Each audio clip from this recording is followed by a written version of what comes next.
Hello and welcome to St. Lucia Magazine, your weekly news program bringing you key national developments in education, the economy, agriculture, and more. I'm your host, Nival Auguste. In this edition, Carifesta 15 opens in Barbados, and infrastructural projects are underway that aim to modernize the island's tourism offerings.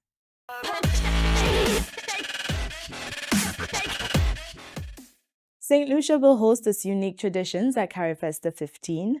The 10-day cultural festival opened in Barbados on August 22nd. Rojvaro Lawrence brings us the details. St. Lucian traditional drummers announced the island's presence at the parade leading to the opening ceremony of Carifesta 15. Scores donned in national colors, some in traditional wear, waved flags and danced to main stage as the region celebrated the return of the region's flagship cultural and creative event. For me, I just feel a sense of pride and joy as a St. Lucian to be here and to just see my fellow St. Lucians, even those who are not part of our contingent, just came out to support St. Lucia. So for me, just an awesome joy to be here. St. Lucia's representation really emphasizes the folk tradition, and we want to display that to the world as we continue to look inward and understand the key things about our heritage and culture and its significance, and that's what makes us who we are. St. Lucia's 70 to 80 strong delegation intends to showcase the raw, authentic traditions and culture of the island, capturing the full range of cultural expressions. So we're bringing tradition, and we're bringing how we transform tradition into contemporary dance. So you see traditional masquerade, those in the dresses, what is distinctly St. Lucian, and how we have worked to contemporize it and create an alternate sort of contemporary culture in the arts. Team St. Lucia. The opening ceremony of Carifesta 15 took place at the Queen's Park in Bridgetown, Barbados, with the CARICOM Secretary General detailing the rich mix of culture and creative expressions anticipated. This has appropriately set the stage for the cultural feast of literary, visual and culinary arts, dance, theater, drama, and storytelling, which we will enjoy over the next 10 days. For these 10 days, we have come together to create, to express, to work with each other. And let us always remember that the Caribbean has never waited for calm to create. We have created some of our best work in the storms. We have created some of our best work under tyranny and oppression. Opening night gave a tantalizing preview of the cultural extravaganza the Caribbean will showcase to the world. Among those in attendance were Caribbean students, deliberately invited to ensure the festival's lasting impact and sustainability. Because 50 and 60 and 70 years from now, you must tell the story of today to your children and grandchildren. And that is why we have made a special place for you to come. God bless you, and may you appreciate the genius of Caribbean culture and understand that it is your responsibility to carry this culture and to tell our stories to the rest of the world. The theme of this year's festival is Caribbean Roots, Global Excellence. Over 2,500 delegates from 25 countries are in Barbados celebrating the region's rich cultural heritage. Carifesta 15 will also feature discussions involving thought leaders, policymakers, experts and agencies seeking to preserve, develop and promote the Caribbean's unique culture and creative expressions. From Carifesta 15 in Barbados, Rojvaro Lawrence reporting.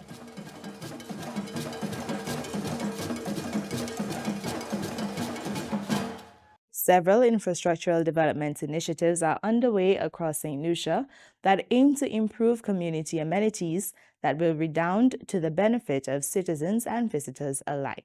The government of St. Lucia continues to deliver on its promise of improving facilities and creating a more welcoming environment for both citizens and visitors.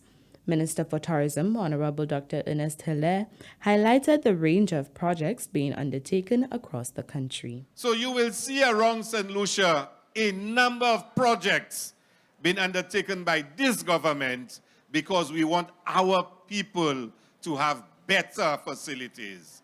So on Millennium Highway, we're building a new lookout. On the Mon lay-by has been redone, and I'm sure at nights you could look and see the different lights as it changes. You will see very shortly, in Canaries, we're building a new lookout spot. We just finished designing the one for Soufrière. Minister Hiles said such developments will ensure that St. Lucians and visitors alike can enjoy better amenities while exploring the island. Under this government, St. Lucians will be able to drive all around the island, stop wherever they want, use a washroom, go and buy something to eat and drink, buy a souvenir, because we are building those facilities all over the country. But also importantly, when our visitors come to St. Lucia, they too can enjoy those facilities as they drive around the country. You will see on the beaches of St. Lucia, we've just started a new beach park right there at Redry Beach. On the ramp, we are about to build toilets on the ramp and a new vending space. So again, St. Lucians who go to the beach on Redry Beach and they want to use a restroom, they can go into a public facility to use it. Right there at the southern end near the island development, we are building a new beach park. And you will see those facilities being built around St. Lucia. Why? We want St. Lucians to have better facilities, and for our guests and our visitors coming to this country to have better facilities. Prime Minister Honorable Philip J. Pierre reinforced the government's commitment, stating that the changes are not distant promises, but developments already taking shape. On your right, you'll see a brand new building. On your right. Then you go here, you see a brand new refurbished building. Then high up the road, you see work on a broad walk. It's happening now. It's not something we said will happen, or it's not something we said could happen, or it's not something we said should happen. It's happening now. Meanwhile, Parliamentary Representative for Castries Central, Honorable Richard Frederick, announced upgrades within the constituency, including the long-anticipated reopening of Serenity Park. We are reopening the Serenity Park very soon. We are changing the fountain and putting seats around the fountain. The contractor has told us that he will deliver to us in the next 3 weeks. We shall be having a renewed Serenity Park, and we shall rename it as it was, Serenity Park. And again, I want to thank the Prime Minister for pouring $1 million into the gardens. When I did the gardens, lights, seats and everything, after I left for 10 years, the gardens was run down. But today I can tell you, the contractor told me he's handing over to the Ministry of Sports this afternoon. And hopefully we will have a ceremony in the gardens on a Friday in the next 2 weeks. We are opening the newly refurbished courts in the gardens and the building. Yes, we are. With these and other initiatives, the government of St. Lucia is making strides to live by its mantra of putting people first. The government of St. Lucia has implemented several measures to contain rising costs amidst global inflation. The Minister for Commerce, Honorable Emma Hippolyte, detailed those measures at a recent sitting of Parliament. Minister for Commerce and Consumer Affairs, Honorable Emma Hippolyte, has been outlining several steps by her ministry to contain consumer costs.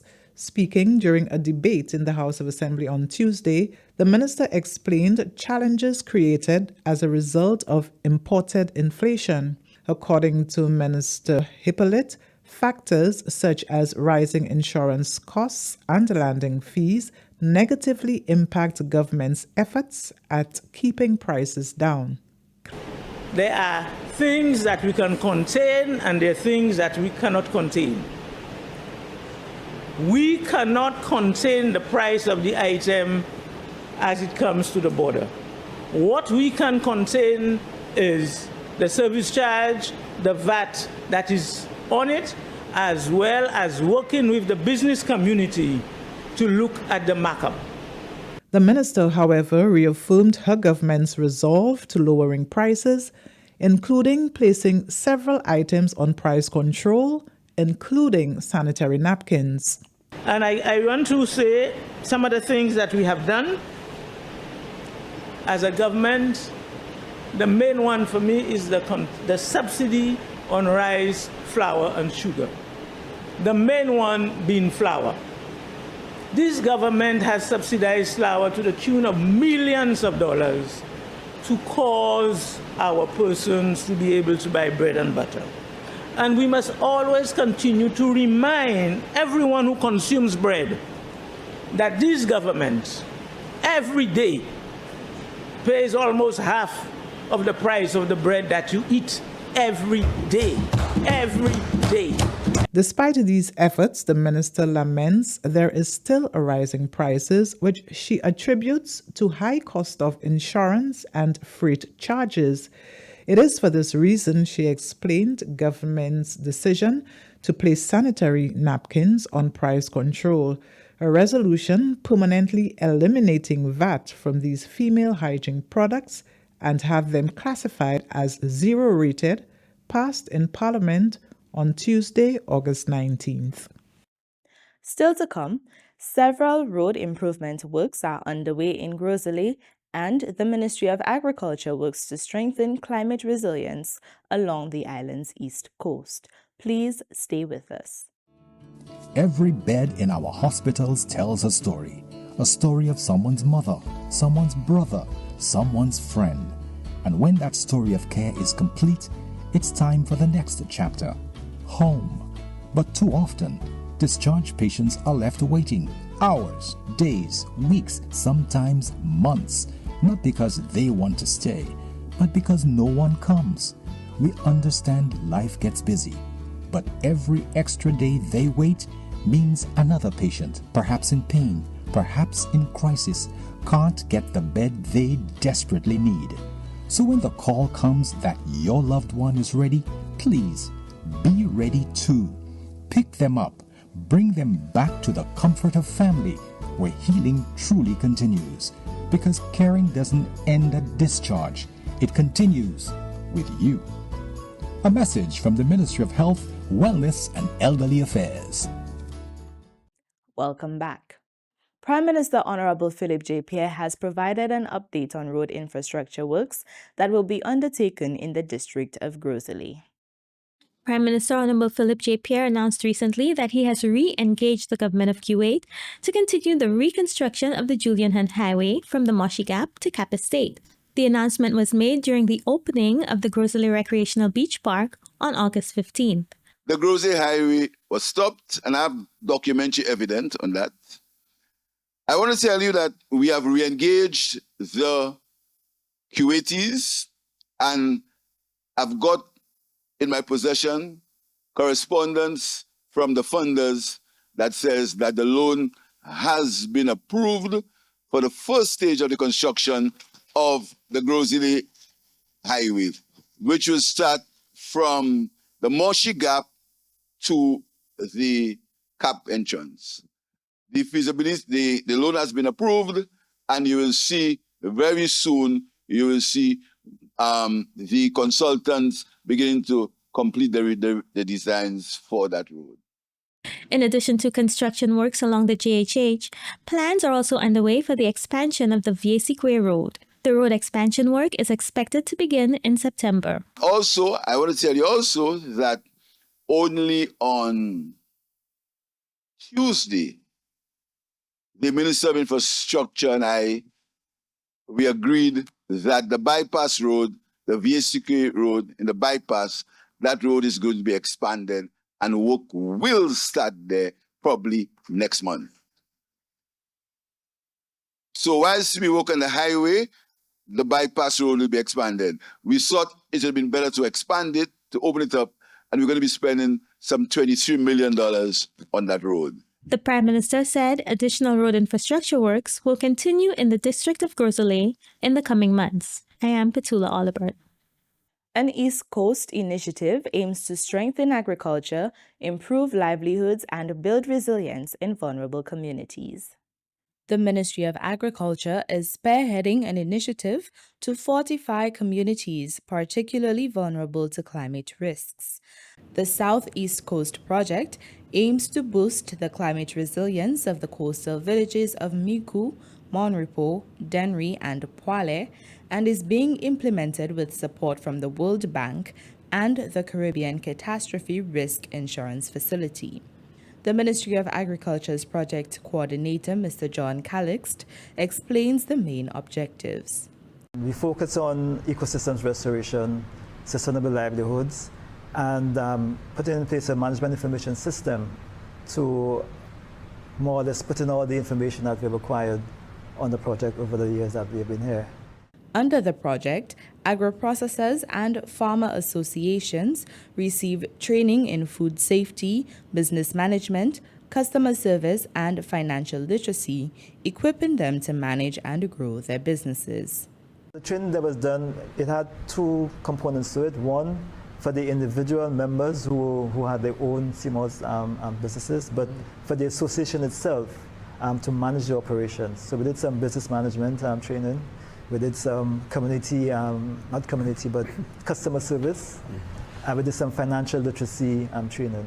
So to encourage, proper administration or management of the businesses. Extension Officer for Region 4, Mr. Kenneth Elver, highlighted the effectiveness of these initiatives. So I can safely say that the project has been very, very, very effective in improving the capacities of the farmers and providing them with the necessary knowledge, skills that is needed to increase on their productivity. The project also promotes knowledge exchange with regional partners including St. Kitts and the Bahamas, helping farmers and artisans enhance both production and marketing of local products. With 1 year remaining, officials are confident the project is on track to achieve its goals, ensuring sustainable livelihoods, healthy ecosystems, and improved food security along the southeast coast. In recent health developments, healthcare providers across St. Lucia are being trained on PrEP, a medication proven to prevent HIV transmission. Onika McCoy tells us more. The Ministry of Health, Wellness and Elderly Affairs, in partnership with the Caribbean Vulnerable Communities, CVC, continues to advance HIV prevention in St. Lucia through capacity building and education. As part of sensitization efforts, the ministry hosted a workshop in the south and north of the island titled Sensitization of Healthcare Professionals and Private Sector Providers on the Use and Prescribing of Pre-Exposure Prophylaxis, PrEP.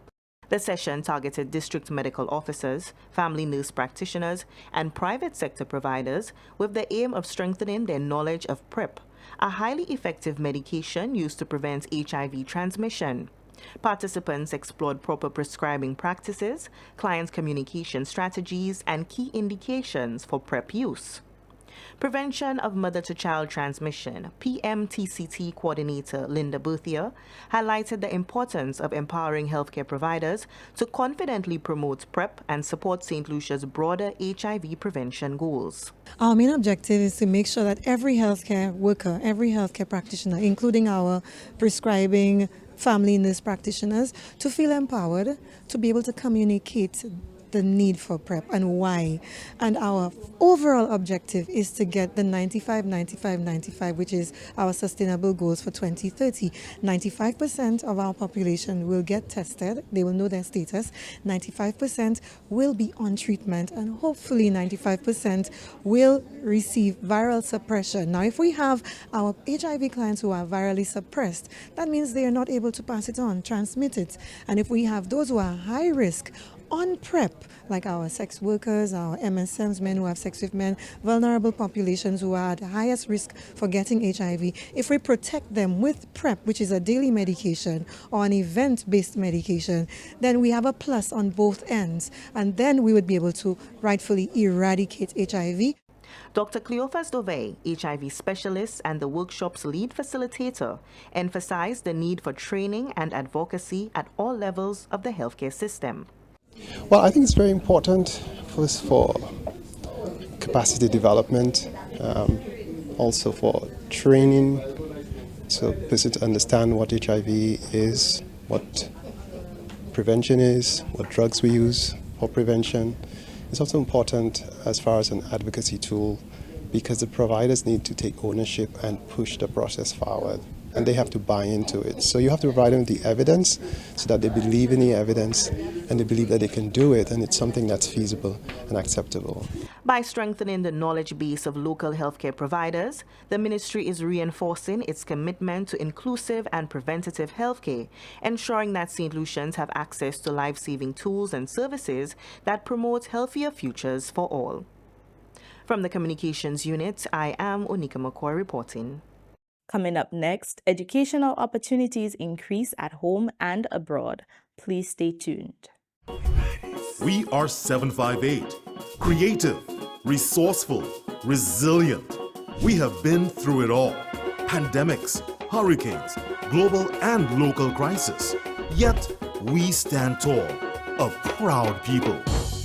We support each other, embracing what is ours, what is truly St. Lucia. Support our local entrepreneurs, their products and services. Shop smart. Shop local. Love St. Lucia.